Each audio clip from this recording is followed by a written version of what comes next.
Hello, good people of Michigan. Welcome to the Feast of the Holy Cross.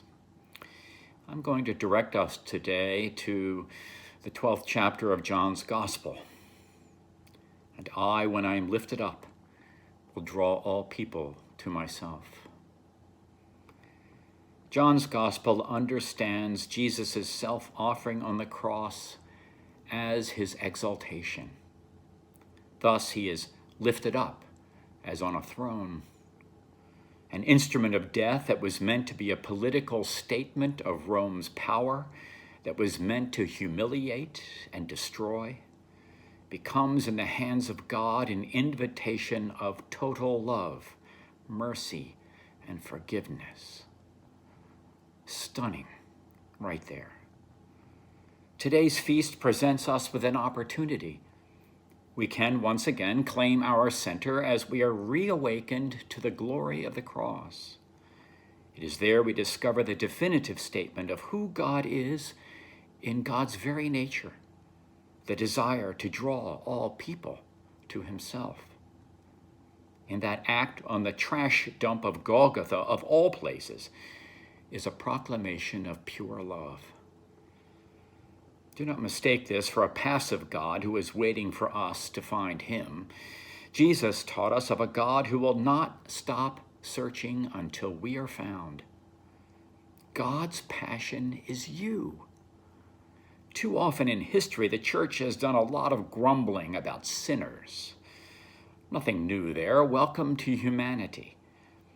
God's emphasis, however, seems to be unmitigated joy by partying with us as we are found. So it is that we celebrate Eucharist.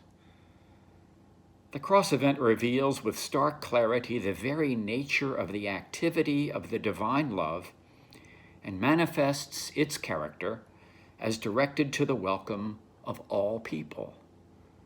No exceptions. It is through the cross that we learn that God is love. The letter to the Philippians, as it echoes Isaiah, understands the cross as the reclaiming of the universe to God's sovereignty and glory. It is for the healing of the nations.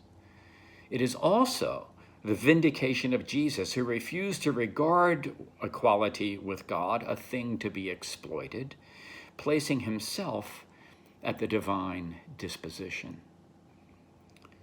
As in Jesus, so it is our call to give ourselves to the obedience of God's self-offering, demonstrating our willingness as God's people to empty ourselves, take on the form of a servant, lay down our life in order to give life, all out of a deeply developed intended existence flowing from a relationship with the living Christ.